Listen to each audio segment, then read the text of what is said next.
जात हो जना था कि वो का लड़का ना हो इनको मरियो देखते ना हम के ऐलान करके हम मास्टर ऐलान कर नहीं तंदू लाइन लगा दाम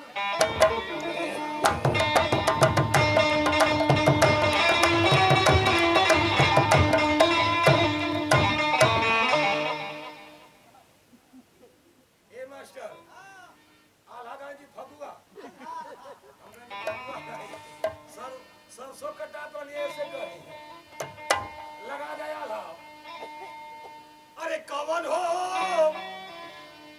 देखा साहब 3 लाइन का लगाई अधिक ना गई समय ना हो अरे कवन हो चिरैया बिंदा या नवा कवन हो पहली बुझनी कि कवन हो चिरैया बिंदा या नवा कोड़ गई दूसरी बुझनी सुनल जाए अरे कवन है नदिया बिना जलवा बढ़िया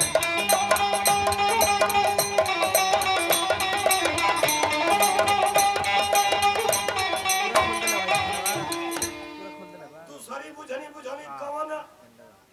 नदी बिना जल का बढ़िया है अब तीसरी बुझनी बुझल जाई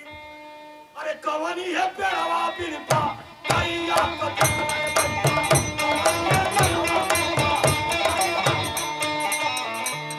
तीसरी बुझनी कवन पेड़ बिना पतई का देखला भैया ये तीनों बुझनी का जवाब हम मास्टर बताओ पहली बुझनी कि कौन है नदिया बिना जलवा बढ़िया है एक सुन ले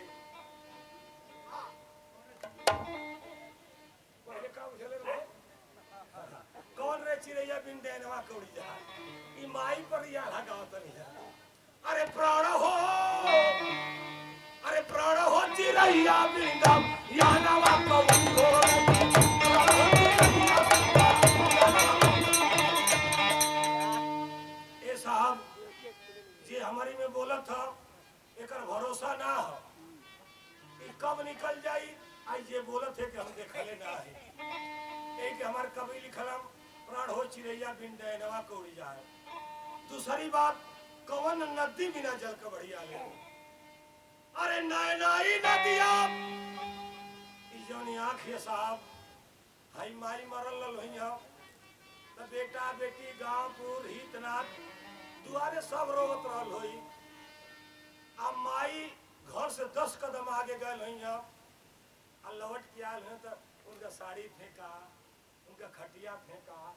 माई दुश्वार हुई यही के कहल जाला कि जब जे बोलत था खटिया पर जे ना बोलत हो भैया तो साहब लोग ऐसने कर्तव्य करी हम तो कहले कि हे भगवान नचवे में हम मर जाती तो बढ़िया अरे नैनाई नदिया बिना जलवा बढ़िया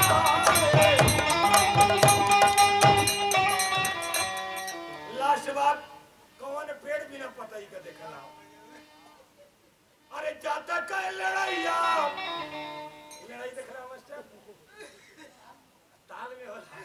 कोनो काम में ना आवे खाली फुकला में है बरसात होई तो हरियर होई ना तो बरसात होई तो मुरझा जाई हां गोरू खाना भूखाल ले तब खइया अरे जाता का लड़ाइया बिना कैया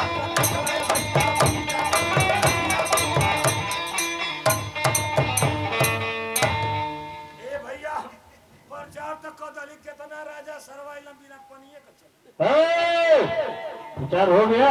प्रचार के लिए बहुत राजा है ना